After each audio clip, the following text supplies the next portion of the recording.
Ability Modifiers Part 3. I will be going over all 10 of them that have been added in the Lunar Leap update. With all that being said, let's get started.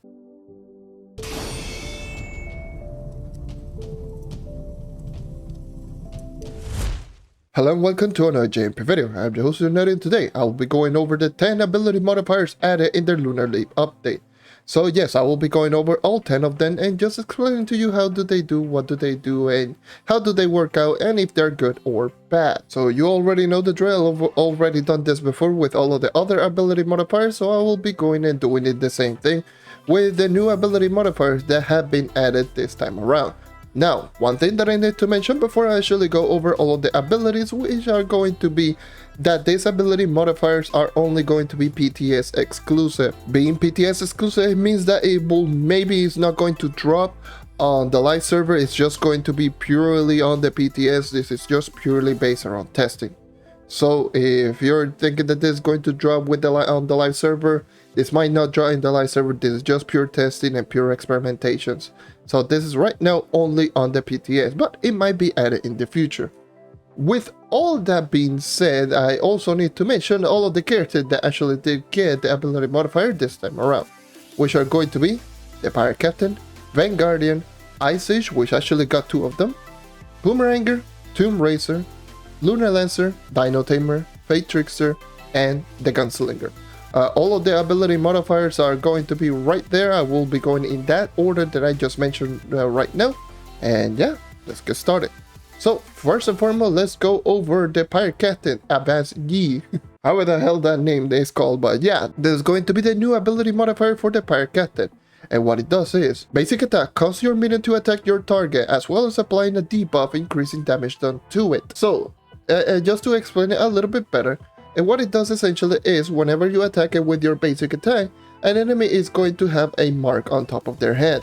That mark is just going to indicate that you applied the debuff, and so your turrets are going to target that enemy that you applied the debuff, the last enemy that you applied the debuff. So if there's 3 enemies, if you hit one enemy and then you shoot the second one, and then you shoot the third one, it's going to target the third one. It's going to target the last enemy that you did hit with the basic attack. And once you do that, pretty much all of your damage done is increased by 15%. So yeah, that's essentially going to end up being really nice with the Pirate Captain, because the Pirate Captain, one of the problems with the Pirate Captain is consistency. And with this, it actually just increases consistency because you can actually target the enemy that you want. So specifically, if you're doing, let's just say, if you're doing bossing and you want to strictly attack the boss instead of attacking the minions, is just going to be much better because you can just target the boss and everything will be attacking that boss in particular. So yeah, that's essentially going to be how it is going to work out. It's not too bad, it's not the best, not the worst, but it's definitely not too bad. Next ability modifier is going to be for the Vanguardian, called Champion's Congregate. And what it does is, Fired Up and Force Flash now applies up to 2 nearby allies when used. Fired Up and Force Flash are going to be the range and melee buff respectively. The range buff, Fired Up, is going to be the one that increases your attack speed by 50%, and it gives you 50% bonus physical damage as well. So that's actually not too bad. And then the Force Flash is going to be the plus 30 movement speed and plus 25% damage reduction that is going to be from the Force Flash. So yeah, essentially that's going to be how it is. You're going to get that buff to 2 nearby players. It's great, it's alright, it's not bad, but it's not great either, because again, the damage increase only for physical damage character, and the movement speed increase is only great if both of you are running at the same speed and you don't miss out on all of that movement speed. So it's alright, it's an alright ability modifier. Next up is going to be the first Ice Age ability modifier, called Nice Ice Baby.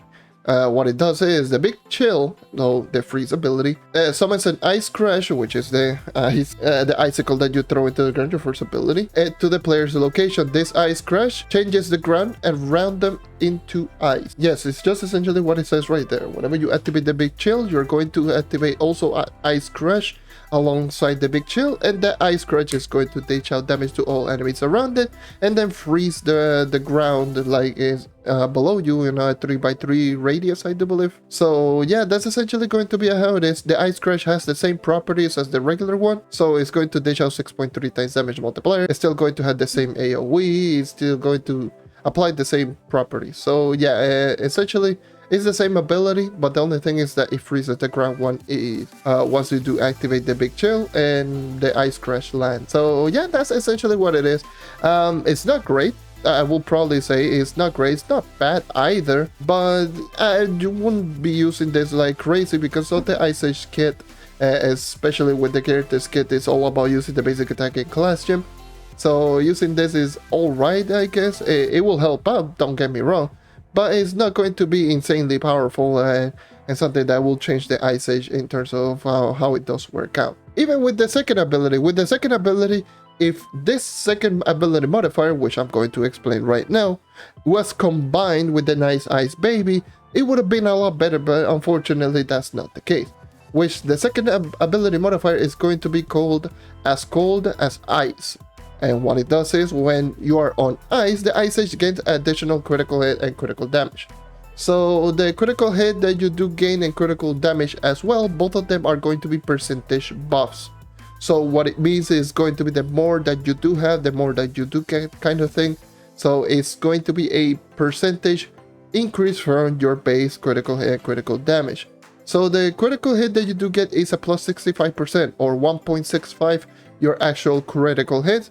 So that's actually quite a lot, and your critical damage is going to be at 1.4 times your critical damage, or 40%. So that's going to be a lot, because especially for those who are just at the end game, it means that, let's just say you had 2000 critical damage, just standing on ice will increase your critical damage by 800. So that's a lot. Yeah, you are going to see that this ability is extremely strong, but the only problem is that it's tied to just you standing on ice, which is extremely niche situation, unless the big chill was just combined with the Ice Crash. So I would probably say if both of these abilities were combined with one another, then I would have said that this is insane. But unfortunately, none of them are just combined with one another, and you rarely are standing on ice. You're only standing on ice on either permafrost, or if a boss actually does have the ice debuff, the ice ability that freezes the ground. And yeah, those are the only two ways that you can actually get the ice. It's not great, unfortunately. It's strong, but it's not great. Next up is going to be the Boomeranger's Overstuffed Urn, and what it does is your mysterious urn triggers an additional effect. So what essentially is going to end up being is your ultimate ability, the mysterious urn. Whenever you throw it down, you normally have a 1 in 4 chance of spawning the 4 abilities. So you can either spawn the healing gems, the cooldown gems, the bombs, and the chickens. You either spawn one of those 4 abilities. With this ability modifiers, you will spawn 2 of them, and both of them can repeat itself. So if you do throw it down, you can actually just get the chickens twice in one go. You can get the chickens at the bomb, you can get the cooldown reduction and the healing, cooldown reduction and bombs, yada yada, you get the point. So essentially that's going to end up being how it does work out. Instead of just getting one ability, when you throw down your ult, you're going to get 2 of them, and that's it. So yeah, it's pretty nice. Not insanely powerful, but yeah, it's still pretty nice. Next up is going to be the Tomb Racer Scale Beagle Split, or whatever the hell it's called. It's a weird name, but yeah, what it does is going to be, when you're using Bone to Rise, you have a chance of spawning a larger skeletal. When this large skeletal dies, it will spawn small, the regular skeletals. So the Bone to Rise ability is going to be the first ability that you do have on the Tomb Racer, the one that spawns the little skeleton babies. So yeah, whenever you spawn that ability, you have a chance of actually getting yourself the other skeletal, which is just going to be a much larger version of the regular skeletal that you spawn. That skeletal is going to have the same properties as the regular skeletal in terms of like everything besides the damage. Is 6 minion limit, it can get possessed, it's going to attack once per second, and it's going to target a single target at one enemy at random, yada yada yada, you get the point. But the damage is pretty high, and the damage does a 4.5 times damage multiplier versus the regular skeletal, which is 2.25. So this large skeletal does double the amount of damage as the regular skeletal. So this is actually pretty nice. And while it is possessed, so by the 6 minion limit, you are going to get yourself a damage increase to 6.3 times damage multiplier per attack. and it actually does work out with the making the Great Goliath more powerful. So the Great Goliath was all about just having the possessed minions. So whenever you activate it and you press the Goliath ability, the Great Goliath, and it's going to take away all the possessed state from all of the minions to power up the Great Goliath. So this is going to work exactly the same. It's still going to have the same properties. So if the large skeleton is possessed, whenever you activate the Great Goliath is going to take the possession away from that large skeleton. The other thing that you need to keep in mind is going to be whenever that large skeleton dies, it's going to spawn 2 regular ones, so 2 regular skeletons. And yeah, that's essentially how it does work out. This is going to be really nice with the Tomb Raiser, considering that it's more minions, so more minions means more DPS, means more consistency and all that stuff. So this is actually pretty nice. This actually just increases the strength of the Tomb Raiser by quite a lot. This is one of the more low-key ability that people are not taking too much into account. This is actually really strong. So yeah, that's actually going to be the Tomb Raiser's Scale Beagle Split, or whatever the hell that name is called. Anyways, moving on. Next up is going to be the Lunar Lancers from the moon, and what it does is, when in lunar form, basic attack has a chance to spawn meteors from the sky.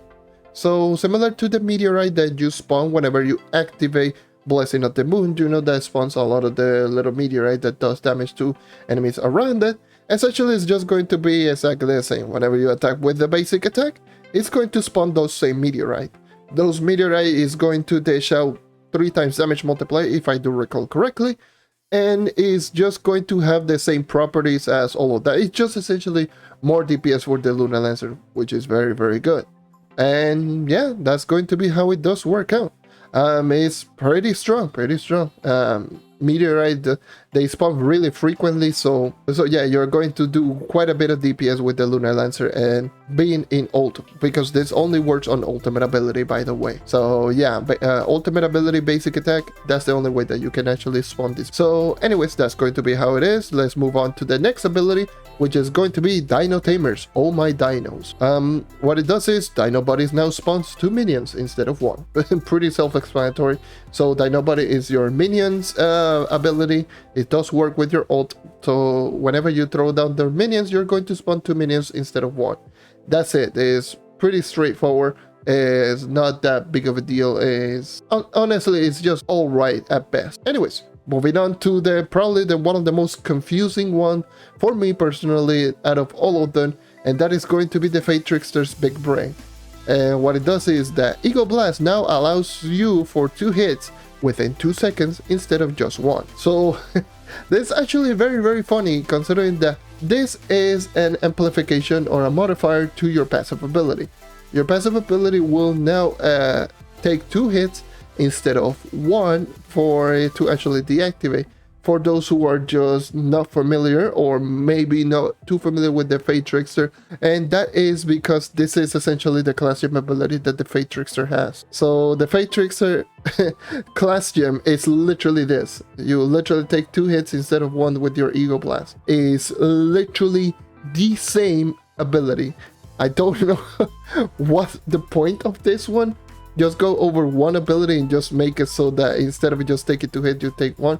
Yes, I do believe it does stack with the class gen, so instead of just taking 2 hits, now it's 3, which is helpful. It's not. I'm not saying that it's not helpful, but just going over 1 pure ability modifier completely just to do this exactly the same thing that you are already doing with the class gem ability. It's like, why? Fate Trickster Big Brain is, I don't know, I prefer the other one that the Fate Trickster got, the one that spawned the staff behind you and followed you around. That was much better than this one. And last ability modifier is going to be the Gunslinger's Berserk Slinger. And what it does is, when using run and gun, you gain Berserk, increasing damage and attack speed, but greatly reduces movement speed. Essentially what it does is going to be that whenever you activate your run and gun, aka your ultimate ability, again, by the way, this does apply with your class gem, just letting you know, you are going to go into a Berserk. So Berserk is going to be the same property as the Berserker emblem. I'm going to explain that in a little bit, because Berserk is going to be what makes this ability pretty mediocre.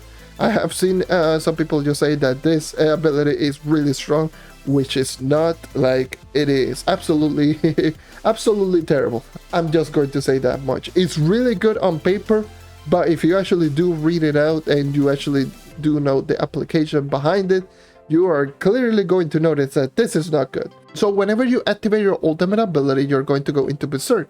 The damage increase that you do get is going to be a 50% total magic damage. So it's going to be the magic damage that you do have on your character sheet, multiply that by 1.5.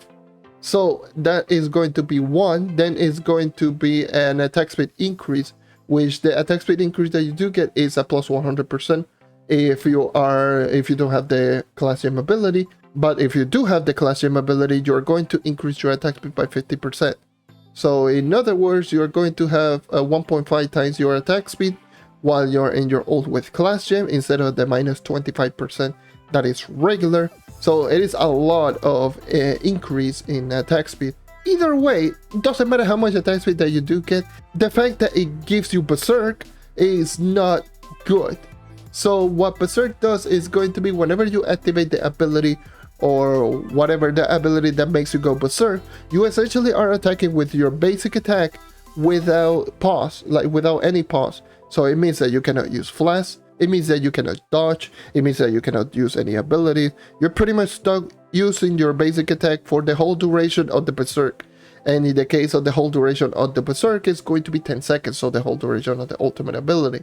So you're essentially stuck attacking with your basic attack for 10 seconds. So that is going to be pretty bad, considering that the character, all about the DPS in this game is maintaining ultimate ability with Arcane Emblem.